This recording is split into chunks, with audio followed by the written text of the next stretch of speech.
Welcome to Landmark Implement's customer support help videos. These will help you diagnose common issues in a timely manner. When contacting the AMS helpline, you must leave a message.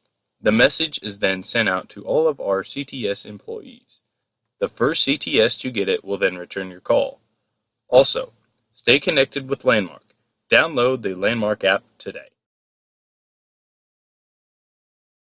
Today we're going to walk around an S680 combine and adjust settings on the outside for different crops. We're going to walk around, point out the main settings that have to be changed when you change from corn to soybeans, for example. We're going to start off with the feeder house drum. There's two sides of adjustment on the feeder house drum. There's a handle in behind this hardware that we have to make an adjustment on. I always go over this handle because sometimes guys forget this handle because it's difficult to see. Then we're going to walk around the machine and visit each spot and the settings that we have to change. Alright, so in order to adjust the feeder house drum, either up or down depending on which crop you're going into, corn or soybeans, we have to pull our release pin and rotate the lever down or up depending on the crop. On the right hand side of the machine we have to do it as well.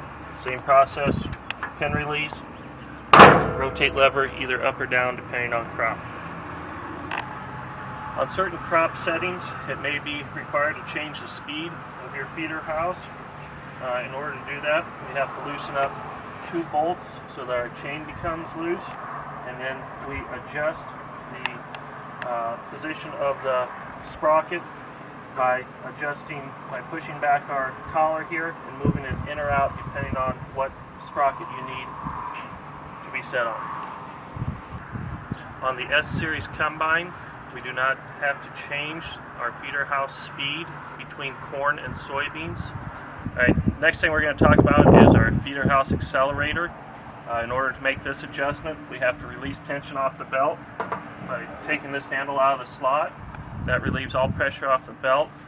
On both corn and soybeans, John Deere is recommending the slow setting on the feeder house accelerator. In certain crops, such as green beans, it may be necessary to run your feeder house accelerator in the fast position in order to speed up crop going into the rotor. Alright, in order to change this setting, we have two places that we have to move the belt. On the front side here, we just push the belt over to the other pulley.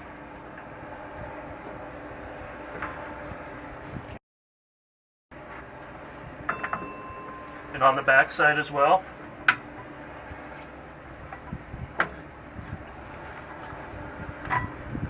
It's very important that you get the pulley belt completely on the pulley. If you're off a spline, it will burn out the belt. Once we make our adjustment, we put pressure back on the belt, and that completes that setting change. We also have to adjust our tailings elevator. Pretty self-explanatory. It's in the up position for corn, release pin, come down for small grains. The last setting on the right hand side is our cob diverter. It needs to be in the down position for corn, the up position for small grains. It's just a release and turn. On the rear of the machine we're going to talk about knife bank engagement next. This setting is a handle adjustment with a spin T-handle. Release the T-handle and we disengage the knives for corn, and depending on your small crop you can have various settings. If you want aggressive residue management, we engage the bank all the way. Less aggressive, we can also put it halfway out depending on your requirements. Next we're going to talk about chopper speed. In order to access the adjustment on this, we have to lower our shield.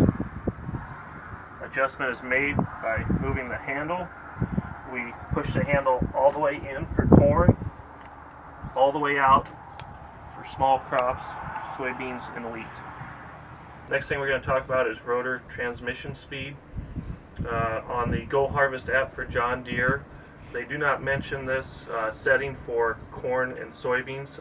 On soybeans, it may be required to go on the higher speed setting. That is done by moving this lever.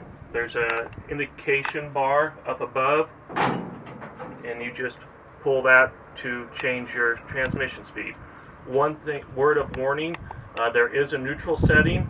If you accidentally put it in this setting and engage the machine, you will receive warnings that you have no rotor speed. Would you like a support video produced for an additional topic? Please email guides@landmarkimp.com. For further support, contact your Landmark location. Landmark Implement, building our business one satisfied customer at a time.